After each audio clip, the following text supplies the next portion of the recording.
Box 13, with the star of Paramount Pictures, Alan Ladd, as Dan Holliday.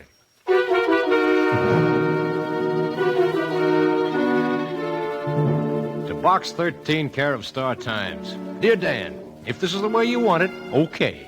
If a pal and buddy has to reach you the hard way, all right. Enclosed is a ticket to my fight with Brennan tomorrow night. I'd like to see your mug at ringside. If I don't, I'll make it a point to muss it up for you. If I don't, I'll make it a point to muss it up for you. Johnny Capelli. Johnny Capelli, a kid when I first met him, fighting in a different way, at Anzio. And maybe, just maybe, Anzio wasn't as hard for him to take as what happened right here.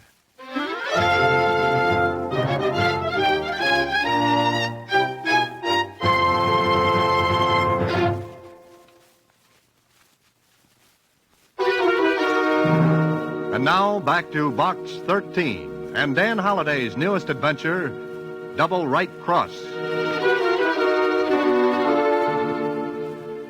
Johnny Capelli, contender for the middleweight crown. A big, overgrown kid with a smile full of white teeth and a heart full of kindness for everybody. Johnny Capelli? I never heard of him, Mr. Holliday. Well, you don't read the sport pages, Susie. But you know him, huh? Uh-huh. We played duck on a rock on the beach at Anzio for keeps. I saw him a little while ago. Told him my Box 13 idea, and I guess he saw the ad in the Star Times. And you're going to fight, huh? Yes, that's it, Susie. Did he send you a bedside seat? There's nothing I can do with that one. So long, Susie. In a driving rain, I headed for the stadium, and my cab ran fenders first into a traffic jam. Well, there was no use trying to get through, so I paid off the cabbie and started to plow the rest of the way to the stadium.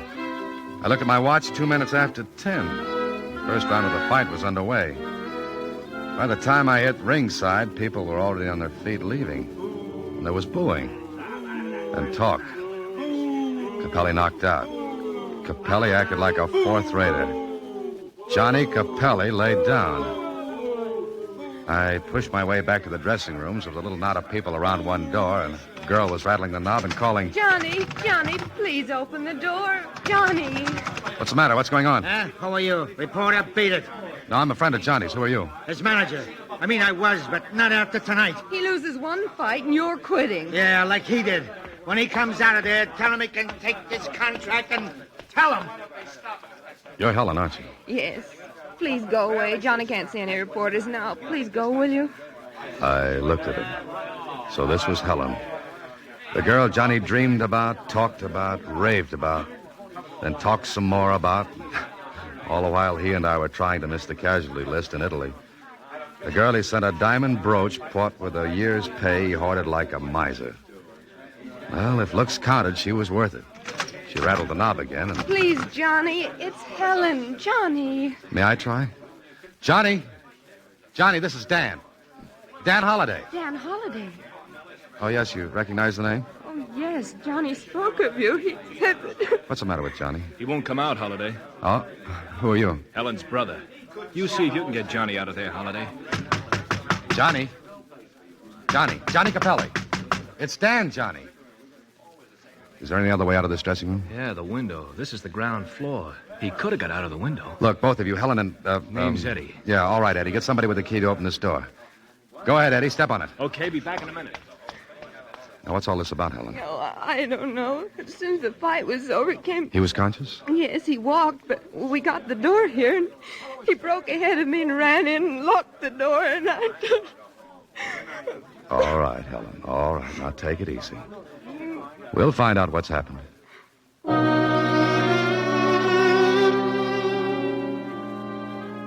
When we got into the dressing room, Johnny was gone, and Eddie was right. The window was open. I couldn't figure it. Johnny Capelli, a kid whose courage was A+. A kid who went through Anzio, Salerno, Casino. Sure, he was scared, just like the rest of us. But he didn't whimper. And he didn't run out, ever. It just didn't figure, and Helen didn't make it any more clear. No, I don't know. I don't know why he ran away. Oh, take it easy, sis. Johnny must have had a reason. Yes, he must have. Now, listen, where'd he go? Well, if he's not at his hotel, I don't know. Well, we called there. That's no good. Any other place, think. I don't know of any. All right. Where can I get in touch with you later? 387 Christopher Place. Good. You wait there. I'll find Johnny.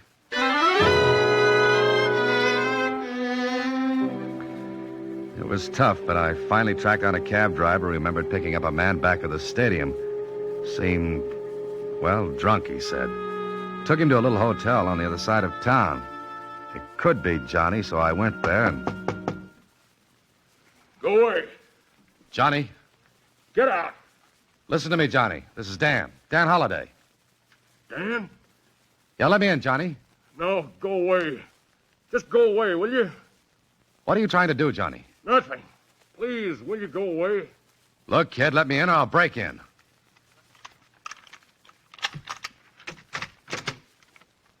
Johnny, Hiya, Dan.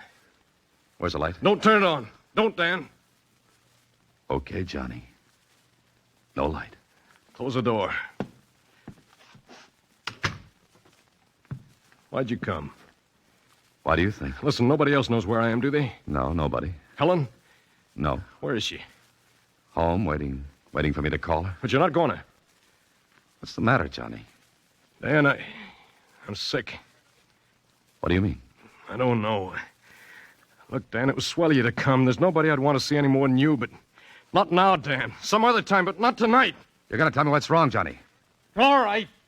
Turn on a light and take a look. Johnny. Yeah. Better with the light off, isn't it? Now, listen, you took a beating. You're hurt, kid. Hurt badly. I've got to get a doctor. No. I said yes. No, you get a doctor and so help me, Dan. I'll kill you. Johnny!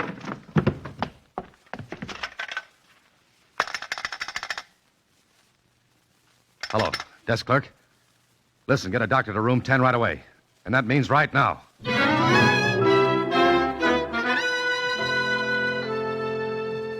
All right, Mr. Holliday. He'll sleep for a while now. How long before he wakes up, Doctor? 5, 6 hours, maybe longer. How badly is he hurt? Well, that's hard to tell. He took quite a beating. Who is he? Friend of mine. I see. Fight? Yeah, sort of. Well, Look, Doctor, as long as there's no gunshot wound, you don't have to report this, do you? No, but Well, let's leave it that way then, huh? You will be back in the morning? Yes. I'll make a more thorough examination then. He was too hysterical to do much with tonight. But I think he'll be calmer when he awakens. Then there's nothing too bad. I don't think so. Bruises, contusions, and his eyes. What's wrong with his eyes? I'll see you in the morning. Good night, Mr. Holliday. Good night. Thanks, Doctor. I sat by Johnny's bed and watched. I didn't call Helen because, well, for some reason, Johnny didn't want anybody to know. To know what? Maybe I'd find out when Johnny came to. Maybe he wouldn't tell me. But I just couldn't see Johnny running out on anything. There had to be something wrong. Something big. I sat in a chair alongside the bed and thought about it, and I guess I fell asleep because the next thing I knew, Huh? Oh, just a minute.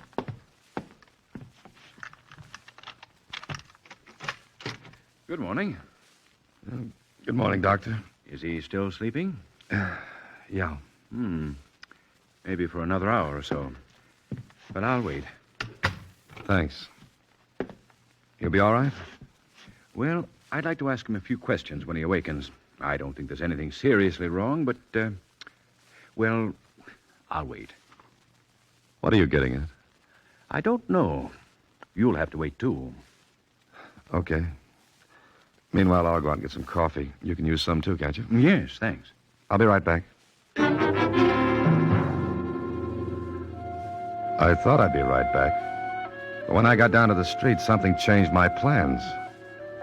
There was a newsstand, and the first thing that hit my eye was a sub-headline. It said, Boxing Commission holds up Capelli purse. Capelli disappears after fight fiasco. I hurried to a phone, called the Star-Times, got a few strings pulled, and a half hour later, I was sitting across from the commissioner at his home. Just exactly what interest do you have in this, Mr. Holliday? I'm a friend of Johnny's. I see. All right. You must have something important to tell me this early in the morning. I want you to tell me something, Commissioner. What? Why is the commission holding up Johnny's purse? Because we believe the fight was not quite on the level. Meaning, you think Johnny threw it? We don't know. We're going to look at the movies this morning. Johnny didn't throw that fight. Did you see it? No, I didn't, but Then how do you know? Well, because I know Johnny. That's your only reason? I think it's enough, Commissioner. Look, Mr. Holliday, we have one job to do. Keep the boxing game fair and square as a service to the fans who pay their money to see good, clean sport. Capelli was a 10-1 favorite last night. A big bet placed on Brennan would bring a lot of money to anyone. Meaning Johnny might have bet on Brennan? It's been done. And the commission is in business to see that it doesn't happen anymore. Until Capelli proves otherwise, we'll say he threw that fight. I didn't believe it. But Johnny lost. He lost badly. And he did run out, and he wouldn't tell why. I went back to the little hotel and ran into the doctor who was just leaving. Oh, Mr. Holliday. That cup of coffee took a long time. It wasn't coffee. How's Johnny? He'll be all right. That all? No. Last night when I examined him, something puzzled me. What? His eyes. Pupils dilated. And? This morning when I examined him again, I asked a few questions. What about? Your friend had every symptom of bellamine poisoning. Last night, the pupils of his eyes were dilated, and... Wait a minute. That would affect his sight, wouldn't it? Yes. Taken internally, bellamine is poisonous. Quarter grain and up is fatal. And less than that? Dryness of throat, nervousness. In other words, if someone gave him bellamine, he'd have a hard time seeing. Very difficult. And if he were a boxer? If he were a boxer and went in the ring with his eyes in that condition, he wouldn't be able to see his opponent.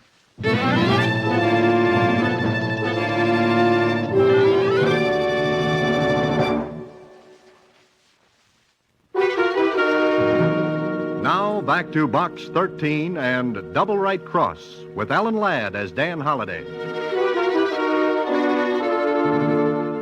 So Johnny lost the fight because he couldn't see Brennan.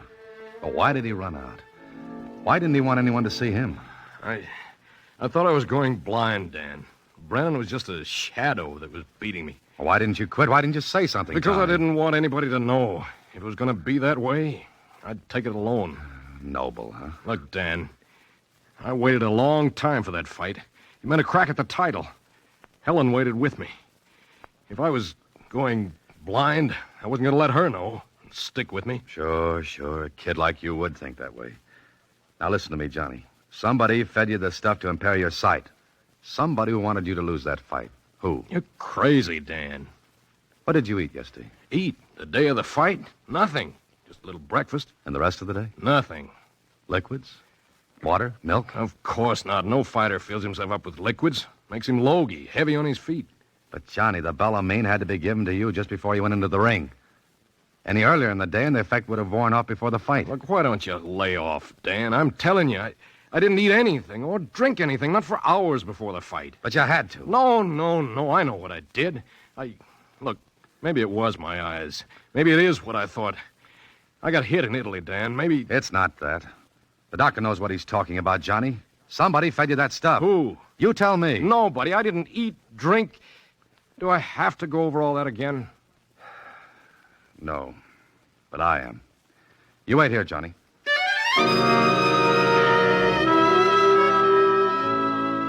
Johnny was a 10-1 favorite over Brennan, and somebody played that for all it was worth.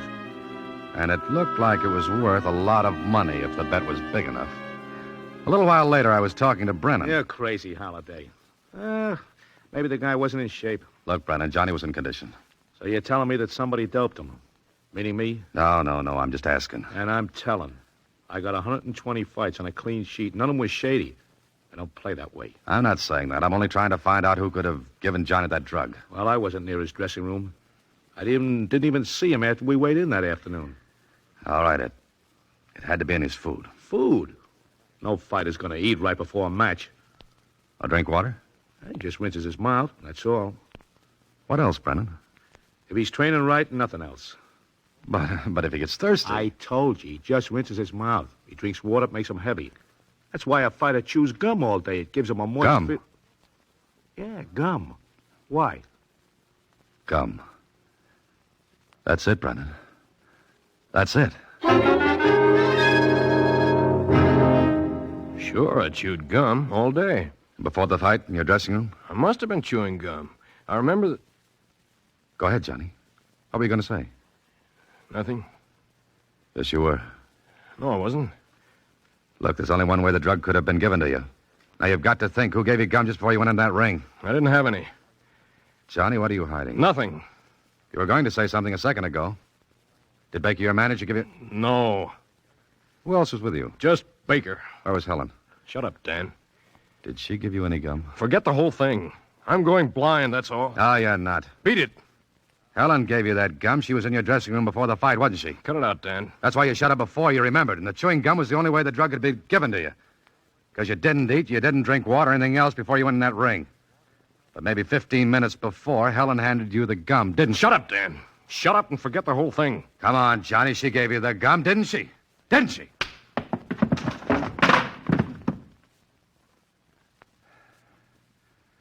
You've still got a good right, Johnny. I'm sorry, Dan. Sure. Sure, let's forget it.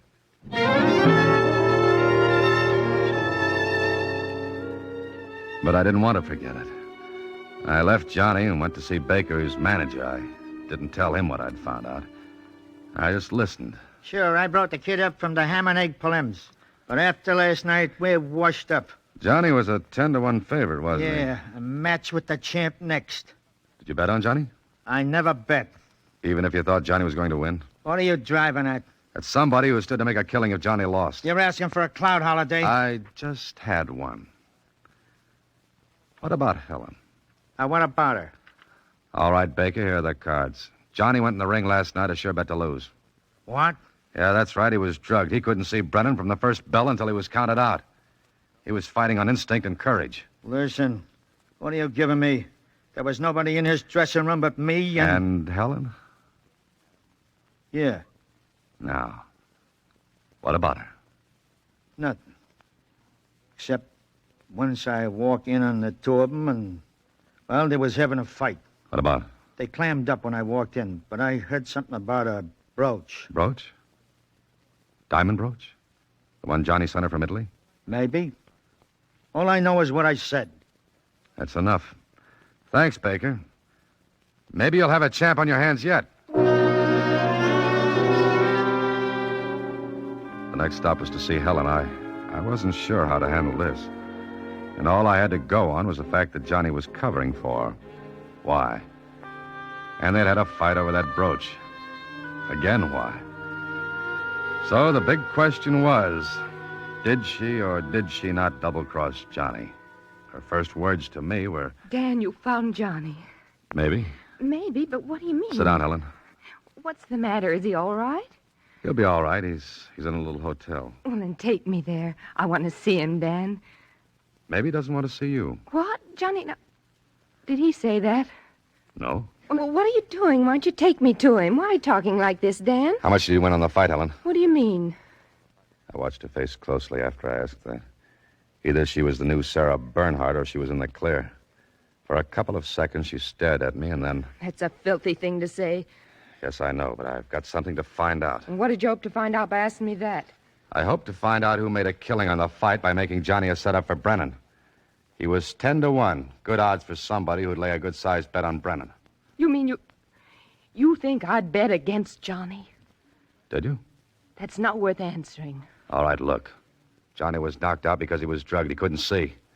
And he was drugged only a few minutes before he went into the ring. Baker? No, a manager who's bringing up a champion doesn't sell him out. And that leaves only me, is that it? Maybe. And I bet everything I had on Brennan. Is that your story? What's yours, Helen? I have none. If that's what you believe, believe it. But tell me where Johnny is. I promised I wouldn't. You promised? Oh, no, Johnny can't believe I... Where's that brooch he sent you? Brooch? Yeah, that's right. The one he sent from Italy. A $3,000 brooch that'd bring about $1,500 in a pawn shop. And $1,500 at 10-1. Well, seems to be my day for taking it. I'm sorry. Didn't you give Johnny chewing gum just before he went into the ring? What did you say? Chewing gum. Johnny wouldn't tell me, but I know you gave it to him. Yes. You admit it? Yes. Huh. That was the only way he could have been drugged. And you admit it? Yes, I admit it. Doesn't make sense. All right, it doesn't make sense. You're so right, Mr. Holliday. Nothing makes sense. Nothing. Now go back and tell Johnny. Tell everybody. Go on.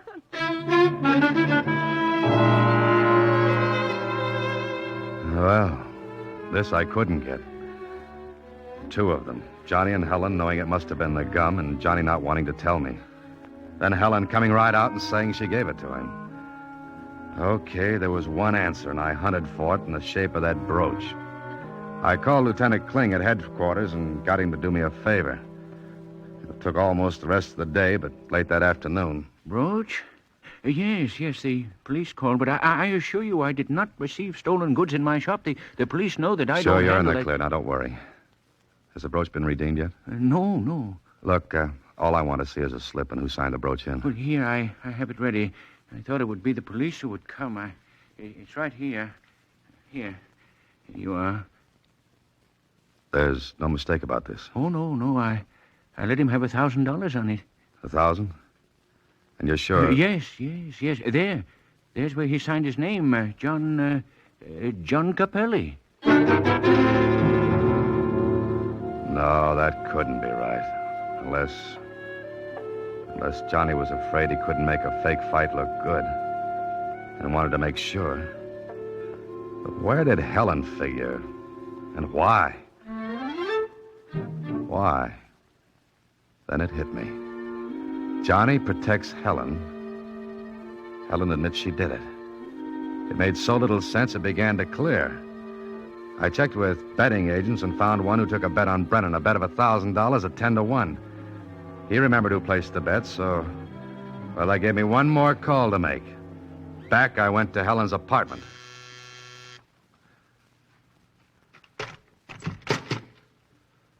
Hello. Yes? Oh, hiya, Holiday. Come on in. Oh, thanks, Eddie. Your sister home? No. Grab a chair. Haven't you seen her? Oh, yes, earlier.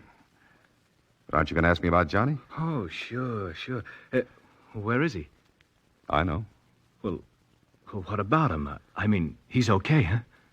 Yeah, he's okay. Oh, that's swell.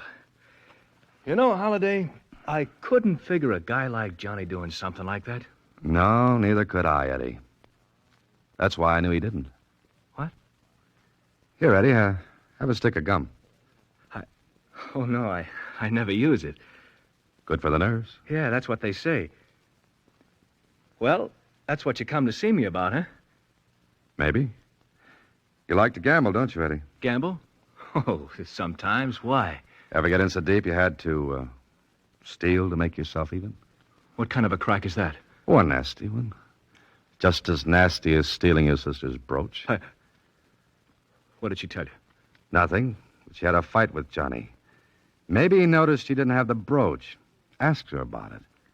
Maybe she had her ideas about where it was. Yeah? So what? So she knew and gave you a break. But you had different ideas, Eddie. You pawned the brooch, signed Johnny's name to the slip, then bet 1,000 against Johnny. You nuts, you're off your rocker. Tell you what, Eddie. Let's you and I take a trip to the pawnbroker, then we'll go to the betting agent where you placed the bet. Maybe I won't look so much off my rocker then, huh? All right. So what? I got a break. I'll redeem the brooch and... What are you looking at me like that for? I took 2 on the chin today. Maybe it's my turn now to give, Eddie. You lay off now. Sis won't prosecute, and Johnny won't neither. She won't marry him if he did, and... It's not the brooch, Eddie. It's the chewing gum.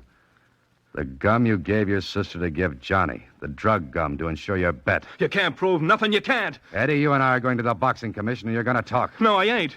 Either that or I tell Johnny everything. And leave him in the room. Alone with you. Oh, Eddie. Get your top coat, too. It's kind of chilly outside.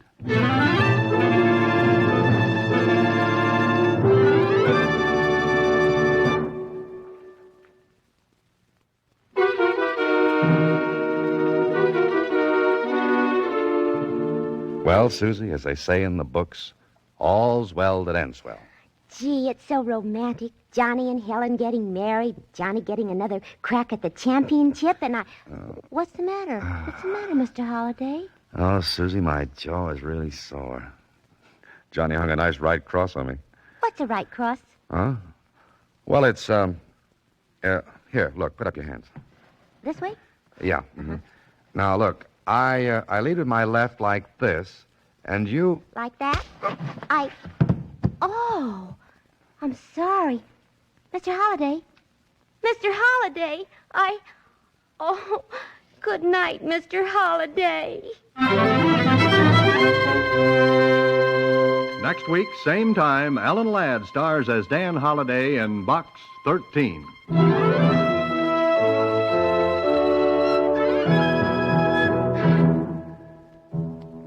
Alan Ladd appears through the courtesy of Paramount Pictures. Watch for him in his latest picture, Saigon. Box 13 is directed by Richard Sandville with an original story by E. Jack Newman and Russell Hughes. Original music is composed and conducted by Rudy Schrager. Susie is played by Sylvia Picker, and the part of Johnny Capelli was played by John Beal. Production is supervised by Vern Karstensen. This is a Mayfair production from Hollywood.